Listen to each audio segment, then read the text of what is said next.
Welcome back, folks, to Shovel Knight. We just took care of Tinker Knight in the Clockwork Tower, and now we're gonna do whatever past Will thought he was gonna do next. Okay, cool. It's been like months since I recorded this, man. Yeah, no, I noticed that Tinkerbot did not, Tinker Knight did not make his robot in Tinkercad. How do you know that? Because it's not 3D. Oh. Yeah, I'm sorry. I just got finished like teaching a summer camp today where I had to teach Tinkercad. Oh, is Tinkercad a thing? Okay, I thought that was a play on AutoCAD. No, it's actually it's made by the people who make AutoCAD. Right, that like makes sense. It's So like what a is- very sort of simplistic 3D modeling program, and I'm just sort of biding my time until I'm allowed to teach them Maya. That's understandable. Yeah. So I'm a completionist, well, actually, this is also 100% run through, so I guess collecting all of the armor fits in with the category. So that's what I'm doing, but I only use the gold armor because it's flashy, and I like it. And again, as we mentioned in an earlier part, I feel like it gives you a higher jump. It probably doesn't. Yep. But I get It that might just feeling. be superstition, but hey, if it makes you feel good, go for it. It does. Or It does stand. maybe Will's just thinking, I like gold. I mean, that... no, okay, we made that joke already. I kind of just like the default Shovel Knight color, to be honest. the cool blue? True Yeah, blue? I just like the nice blue. I think that's a great color.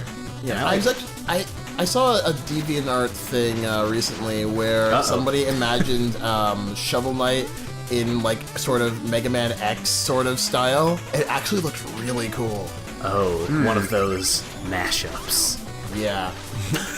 Yes. The Shovel Knight amiibo too. Like the blue is it's a good color on him. It's a good color. Pops, man. Although the I have amiibo, to he's very imagine buff. I have to imagine that blue color scheme actually comes from Mega Man, right? Like they probably designing this were like, we really like Mega Man. Let's make our character blue. Yeah. I had to maybe imagine blue is that just a went really into the good design color. process, right? That's a good point too, Jordan. It's a good color for like to help stand out against everything else in this game, because like it's rare that you get like a blue background. Except for like the sky. Except for Like in the this first entire level, but which that's is like not, a lighter shade, I think. Yeah.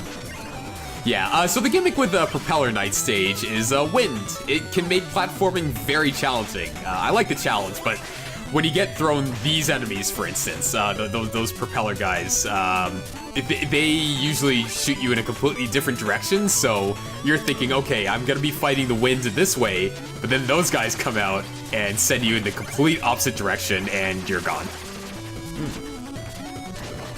But Is this a mini boss over here? not really a mini boss. He's just I think we're gonna see him like two more times, just in random rooms. But this was the first appearance. Yeah, I'm looking forward to the art book that comes out. The Yacht Club Games is putting out, because I want to know all the names of these characters and enemies. I don't think they're. Did they not do? I'm the wiki. surprised I'm surprised that this game doesn't have a credit sequence that goes through all of the enemy types. It feels like the game that would, but I don't think there is. I mean, we'll see it, but after all the times I've played this game, I don't remember seeing that at the end. All right. Yeah, I would like That's that though. me creeping. Cave Story does that, and A lot of games A like lot that. of games I mean, do it, yeah. That's I sort like of when like they an do old that. video game thing. So yeah, Cave Story does that. I think like the old Mario games do that. I think. Mario Just 2. pretty sure they do. I the think credits. definitely did. Mega Man does for sure. Yes. I don't know. A lot of old games just did that in the credits because it was like, well, only 3 people worked on this game, but we still have to have, or like, we would still like to have a credit sequence. Only 3 people worked on this game, but this end credit theme is 5 minutes. Exactly. Speaking of which, as long as it's not like that's cool and all, as long as it's not super long. Like, have you seen the credits for Mighty Number 9? Oh yeah, but that's mostly because of all the backers. Like the backers I make You guys know, finished I mean, Mighty like, Number 9? 9 minutes. Huh? Did you guys beat Mighty Number 9? No, I have No. never actually played it. It's I heard that the game was bad. sequence is I like haven't 4 hours long. I've seen more Let's Plays of that game than I really should have, but it's rough. Did either of you guys back that game? I feel like No. really. Yeah, I think I caught it at the tail end of the campaign. And yeah, I never ended up backing it. I would have had I heard about it like sooner, but I mean, you're probably glad that you did it now. yeah, a little bit. That said, the Mighty Gunvolt Burst game on the Switch is pretty fun. And I have heard that game is excellent. Yeah. I have not played it. It's basically you can play as either Gunvolt or Mighty Number 9. His name is Beck. Oh, he's like a main character? Oh, Mighty Number 9? Yeah. Yeah. In the game, his name is Beck. I mean, every character in that game is pretty much based on a Mega Man character. Like there's It's bootleg Mega Man. Yeah. I mean, it's Inafune. The guy's, you know. Oh, he does I actually didn't know that. Yeah, Inafune did Gunvolt too. I had no yes. idea. I didn't know he was the Gunvolt guy. Yeah, did you guys actually play as your Striker Gunvolt? That's the Switch one, I think, right? Well, it was on 3DS first. Okay. I haven't played it. I've heard it's really good. I haven't played it. It is. It's a very fair challenge. interesting game. Like, it's funny because you are basically sort of limited to sort of more or less one ability, and then you essentially fight a rival character who is essentially Mega Man. Yeah, that's The whole right. thing is that you sort of like make your own gun in that game, right? Well, there do are all these customization options, but I think you're thinking more Mighty Gunvolt Burst because that game's all maybe about that's what I'm thinking customization. Yeah, Sure, I recently beat that. It's a good time. I only played it through as Beck from Mighty Number 9, and it's you know, I feel like that's the game that Inafune wanted to make for Mighty Number 9. Yeah, from what I've heard, that seems to be basically like a lot of.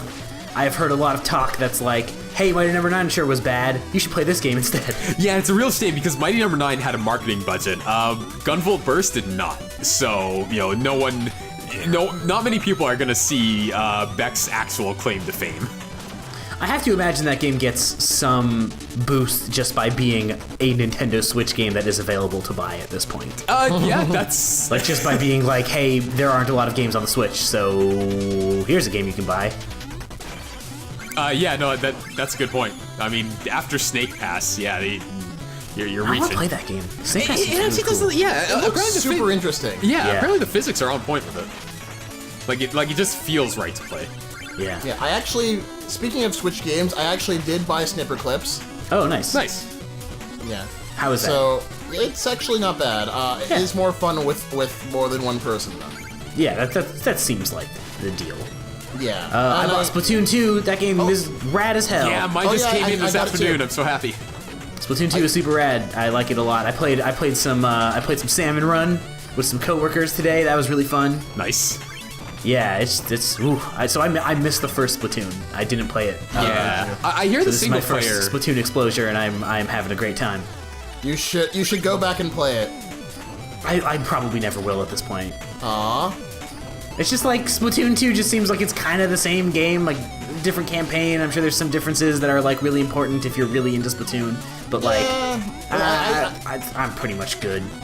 I got it yesterday, and I haven't gotten too far into it, but it's like, there are already, like, small little details that I like from the first game better than the second game, but, I mean, it's still pretty solid. I really, really like it a lot. I hear the campaign mode is like really good, but it's got like it's got like higher highs but also lower lows compared to the first game.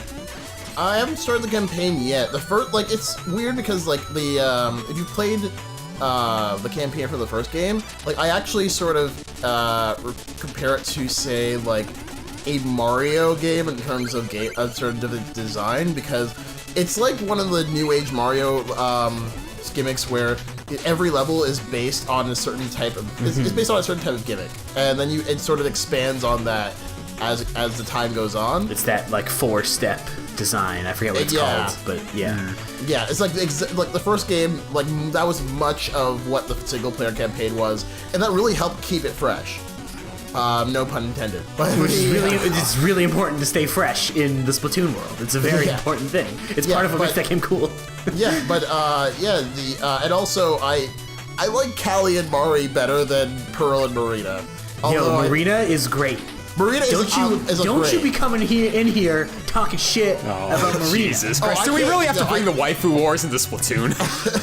Yes, that's what Splatoon is about. It's a big part of Splatoon.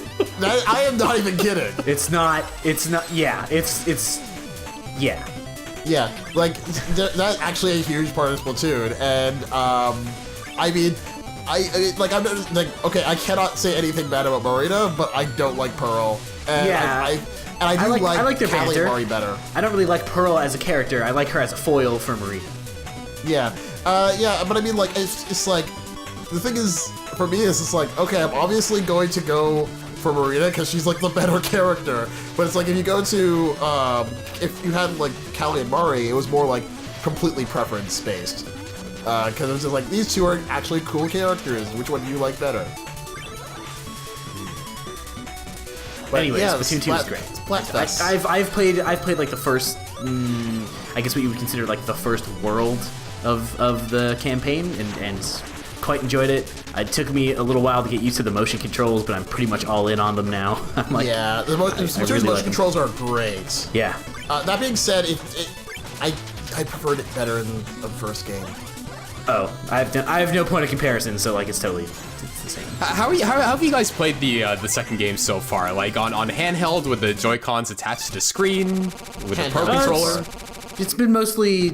So I don't have a Pro Controller just because like I haven't felt the need to spend like $120 on a controller yet. Fair enough. But yeah, I'm playing it mostly docked, and that's been great. I played it today at work. I thought motion controls in handheld mode would like kind of suck, but it totally works. It works if you up the sensitivity. Otherwise, I find it kind of disorienting. Oh really? I have my sensitivity at like just what the default is in the game, and I haven't really had any problems. Okay. But obviously that's going to be a personal thing. Yeah. By the way, Splatfest in like 2 weeks or something. I know. I got to sign up for my team. Yeah. It's ketchup versus mayo, which is a strange comparison, kind of. That's sort of like I fucking hate that so much. Made me a bit sort of worried because you realize that means that unless they like liberally do like change the colors, it's gonna be like, oh, white against red. This can't go wrong. I don't understand. Because they're Canadian colors, right? No. Well, whatever. Look, I'm gonna be on Team Ketchup because much as I like mayo, ketchup's way more. It's got way more utility. Yeah, I put it on more things. I meant more because of the colors of the ink. It's a more important sauce to my palate. Yeah, I'd say so. I mean, look, mayo's great, but ketchup. I got nothing against mayo. No, mayo's It's good. fine. It's good stuff. Yeah, but Dan, have you considered like if it's mayo versus ketchup, what's the color the ink gonna be? I don't know. White and red. What's the problem? You're spraying white and red all over the place. I don't. It's just. I just don't know. What, is this something dirty? Like I've got an innocent mind. Yeah, is this just like a bad innuendo? Because like I'm not. I think I know where you're getting where you're going with it. But I'm my not mind feeling doesn't want to to go fill in the there. blanks. So we just beat Propeller Knight. Listen, colors can just be colors sometimes. Because we just beat Propeller Knight, we finished this sector, which means that we get a giant chest by our campfire now, which will contain a meal ticket, which we can take back to the chef in the first town and increase our life meter one more time. I think it's the last time we're gonna increase our life meter, because you get 10 slots total. Wow, the end is nigh. The end is truly nigh. It truly is. So Will, how did it feel like beating up an attack helicopter? It felt great. Phenomenal. Dying to Propeller Knight, I'd say two of the most difficult bosses in this game. I mean, it's not saying a lot because the bosses aren't difficult. But Propeller Knight and Polar Knight are the two bosses you're most likely going to die to at all, because they've got either like an instant death pit or instant death spikes. If you touch those, no matter how well you're doing, the boss fight's over. You gotta do it again. That's just how platformer bosses work sometimes. It is what it is. But yeah, see you next time for more Shovel Knight. Heck yeah.